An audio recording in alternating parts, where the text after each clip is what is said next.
What's up, Internet? How are you? Welcome to Get Your News On with Ron. We got a special guest edition. We got a guest today, Joshua Collins, who is running for Congress in Washington's 10th district, which is out near a college town near and dear to my heart, Olympia. And he's a truck driver, so he's actually on the road right now, joining us from his phone on the road. And he's an over-the-road trucker, which means he travels 20-some days a month typically, which I used to do that as a road comic, so I know the drill. Where's your area? First of all, Joshua, thank you for doing the show, man. Good to see you. Yeah, thanks for having me on, Ron. I've been watching you for a long time, Cheers, like buddy. aggressive progressives and stuff. So.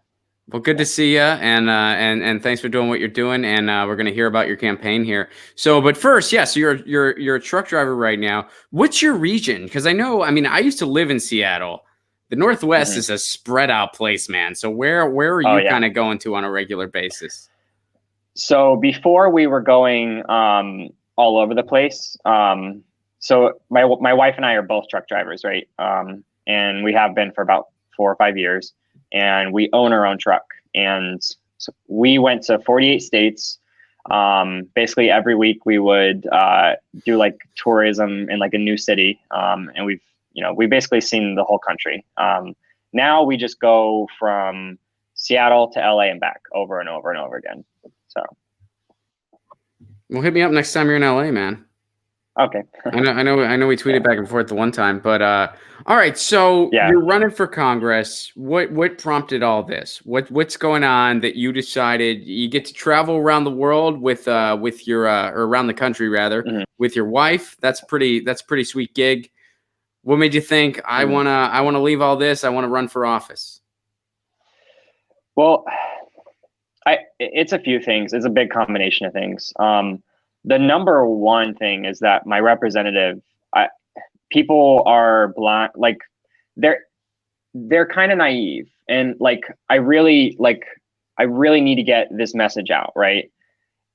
This isn't like the Democratic Party. Like, he isn't a Democrat who can be convinced. Like, people think that he is like other Democrats. Denny Heck, sorry. Okay. Denny Heck is so that's the current a new representative Democrat in your district. Yes. Okay. He has been in politics for over 40 years. He is a multimillionaire. He's worth over $10 million. And he will not budge on any issues under any amount of pressure, no matter what. And like, I really appreciate the people who push him on these things, but he is just not going to budge on these things. It is just not going to happen. I have been in his office over Medicare for All, over the Green New Deal, and money in politics, a bunch of issues. He has no interest in it. He doesn't even show up. He sends his staff. And when he actually does get asked about things, he gives like ridiculous answers. Just the other day, they asked him about impeachment. And, in my opinion, they should have impeached the day the Democrats had control of the House. And every day that they wait, it becomes a weaker and weaker move. Because it shows, like, it would have shown strength if they actually came out and did it. And they just were too afraid. And Nancy Pelosi, stalled and basically told the Democrats not to do that.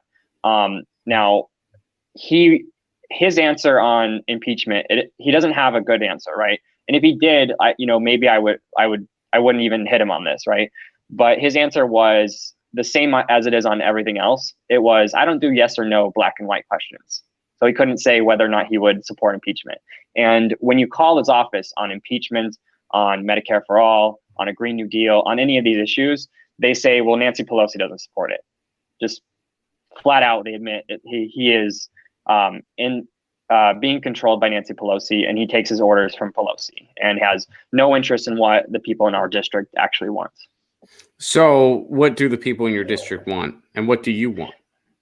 Well, we are one of the most progressive districts in the country.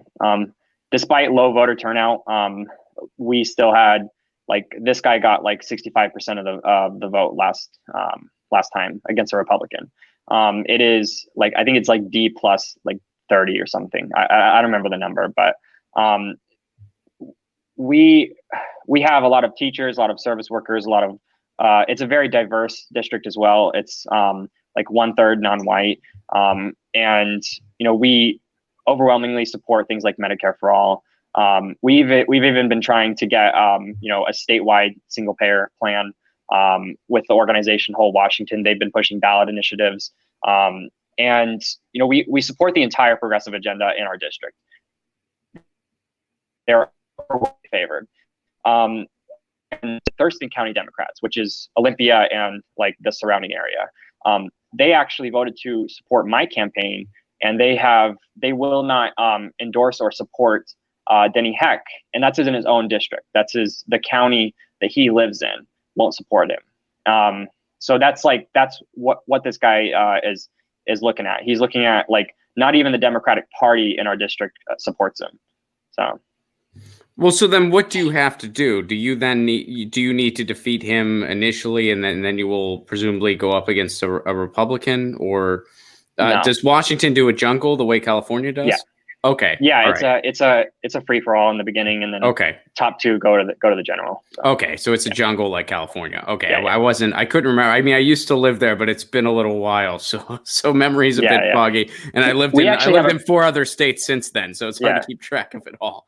But all right, we actually have a pretty good election system. It's all mail-in ballots, and you have basically a 2-week period where it's over 2 weeks where you can turn in your ballot, and it's actually not until next September. So I have like 14 months before my primary election, right? And we also have automatic voter registration coming up. So it's like it's a pretty good system to verify your vote online. So like if you want to check that your mail-in ballot was counted properly, you can go online and actually look up your ballot and make sure that it was counted. So it's really, because that's something so many people are pushing for, and to have sort of like an open source online verification thing, which I think would be a good idea. It's just they have no, and when I say they, I kind of mean at the federal level, they have no interest in instituting it that way. That's why we can't just go to straight up online voting anytime soon, because they don't have an interest in doing it right. Exactly. But that's interesting to see that's going on in Washington State, and that's good to hear and refreshing to hear that they're going to do something like that. So when you communicate with people in the community, like, what do you tell them? Do you tell them that, this person is a Democrat in name only? They've not been delivering on what the people want. It's just optics coming from them. I'm the real deal, and here's why. So what kind of, if you had to give me the elevator pitch on what you're all about, hit me with it. Well, first of all, I will never campaign for Republicans, which he does. He actually goes to events and speaks for Republicans running against Democrats in our district. Yes, man, on the city council level and other levels. Yeah. Wow. So he's pretty bad. Low bar for you, man. Yeah. He's just like, first of all, I'm not going to campaign with Republicans. I'm not going to do that. There we go. There we go. Right there. I feel like in Olympia, people would really be like, good. Yeah. We're really pissed that dude does it. Keep going. Yeah. All right, I'll let you continue with your pitch. And he does this for like the Democratic Party will actually support me a surprising amount. I went into the Thurston County Democrats asking for their support, and they almost unanimously voted in favor of me. And they tried to turn out the establishment, and just people voted for me because they support what I stand for, and they do not like Denny Heck, right? Now, my pitch for me, right? I am a democratic socialist. I am very progressive. I am more progressive than everyone in Congress. And when I say this, I say it with complete confidence. I do not believe that the conversation is where it needs to be. I think that we need to actually shift the entire dynamic between workers and the ruling class in this country. And the problems that we're facing, the crises that we're facing, climate change, people dying because they don't have insurance, war, people being poisoned by their own water, jobs being automated, etc. These all demand mass scale action. And the current Democratic Party is not only not moving on these things, but they're actually actively supporting the Republicans in making those things worse. And I would be the one to go out there and be willing to call out both the Republicans and the Democratic Party, and not just call them out, but pressure them publicly to get in line or lose support. So I fully believe in using, online following to basically use it as a bully pulpit and pressure Democrats to actually be afraid to oppose the progressive agenda. And this is something that we have seen Ocasio-Cortez do a little bit, and I would do it tenfold. I have no I have no fear of like pissing people off, because honestly, almost half of Congress or half of the Democrats in Congress need to go. Like literally, just there's no redeeming them. Yeah, maybe more. I think it needs to be almost everybody except for a small handful. Most of them, there's a small handful. There's a small handful, but some of them can be pushed, right? But there are a lot of them, like my representative, these new Democrats especially, who there is no pushing them, there is no convincing them. You're not going to pull them to the left. They do not just they're not just lazy and not willing to come to our side or whatever. They're actively opposing us. My representative said he will never support Medicare for all. Conversation's over. Yeah. What else is there for me to say? He's got to go. Yeah. I mean, Nancy Pelosi and the establishment, they fight progressives more than they fight Trump. Exactly. I mean, that's just a fact. That's just right there. A place like Olympia, Washington, home of Evergreen State College, home of K Records, home of Chaos Radio. That seems like a place that would be very susceptible to someone identifying as a democratic socialist, as someone who is young and really wants to have some new ideas. It seems like a place very receptive to a David and Goliath type story, which is what you're dealing with here. You're a trucker who drives and you work extensively. I know I've never been a trucker myself, but I would kind of see it around a lot because I did travel for a living at one point. I traveled over 40 weeks a year doing something similar to what you're doing, except instead of delivering whatever it is you deliver, I would deliver jokes, but same kind of notion. So I know the drill. So what's your ground game kind of like there? And how do you plan to orchestrate that, especially if you're going to be still doing your job, which I'm presuming you're going to have to do pretty much up until election time? Or what's the situation there? Explain it to me. So actually, because I own my own truck, during the primary season, I am just going to park my truck and campaign full time. That is my plan. Are you gonna deck out the truck? Maybe. You gotta do put something cool with the some truck. Banners on it. Yeah. You gotta have. But it's gonna be sitting for the whole campaign season. Yeah. It should be like your kind of like mobile office type deal. Like it should be like a thing where it's like you just have like calling hours where you're just chilling in the truck and people can come and there's regulations that make that a bit difficult, but yeah. I'm sure there are. I mean, this is why I'm not running for office.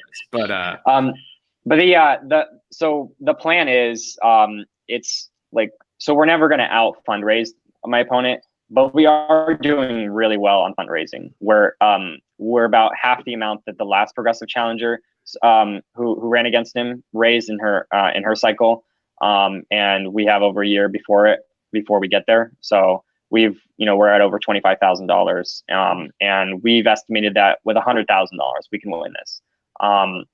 So our goal is to have a decent amount of fundraising, but more importantly, to have an army of volunteers. We're going to knock damn near every door in this district. That's the plan. So have you started coordinating that as of now? Yes. Has that? Okay. So that has started. The ball is rolling on that. We've got about 400 or 500 volunteers. So that's incredible. That's incredible. And that's good for you. That's who signed up. There are people who haven't even signed up yet, so who are actively supporting the campaign. So what kind of reception have you received so far, kind of going door to door? Do people share your enthusiasm of, hey, this guy needs to go and you're some great fresh blood that we need? Or are you kind of enlightening people? They're like, oh, I didn't realize this guy was so shitty. Yeah. Shitty's my word, not yours, not yours. I'm speaking me. I'm not speaking for you. No. You have to be more diplomatic than I have to be. I actually don't agree. I don't believe in civility politics. This guy's trash. I mean, what am I supposed to say? Like, bravo. Yeah. So this guy, people just don't know how awful he is. They don't know, like, the fact that he just voted to give $4.6 billion to the concentration camps, like, no one knows it. And that is what we're doing, is we're bringing national attention onto our district.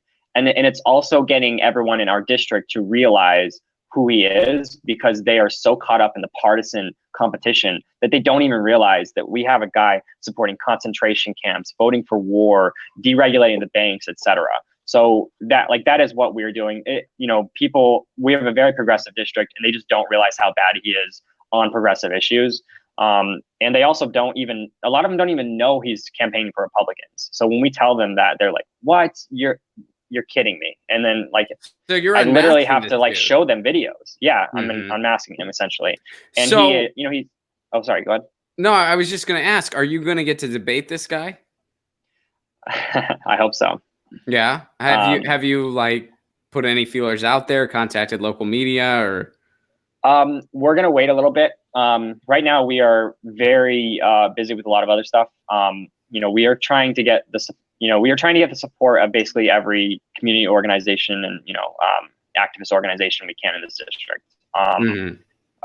There is another person in the primary, and we just want to make sure that we're doing our work to make sure that, this person doesn't, go and scoop up a bunch of endorsements when, we have, a very viable campaign. So we have to make sure that we are out there and getting everyone to be aware of our campaign.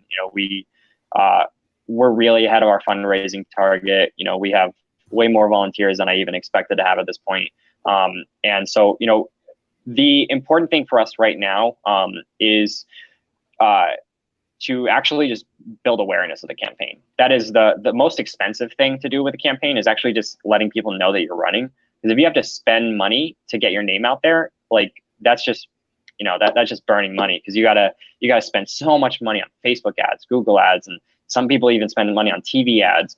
And we are working on doing that organically for free with volunteers, with social media especially. We had in the last 28 days, just on Twitter alone, 11 million Twitter impressions. And then I also have Instagram with probably 20% of that, and then Facebook with 10% of that. So it's we are getting massive reach, and a lot of it's in district. So if you had to just pick 3 issues, the biggest 3 issues to you, what are they? Climate change, money in politics, and single payer, and then all of the above tied for number 3 as well. So there's so many issues, but yeah, those are my top 3, I guess. Of course, but money in politics, climate change, healthcare, those are the big ones. Yeah. All right. So where can people? This is also so something I do try to explain is I don't just support Medicare for all. I also support erasing all medical debt in this country. I don't just support legalizing marijuana. I also support expunging the records and paying reparations to marijuana offenders. I believe that we need to actually go way to the left and address these things on a scale that it demands, and actually stop taking half measures. Essentially, that is the biggest problem with the Democratic Party, is them taking half measures, and I don't believe in those. Where can people learn more about you, Joshua? Joshua2020.com. You make it simple. All my social media links. Yeah.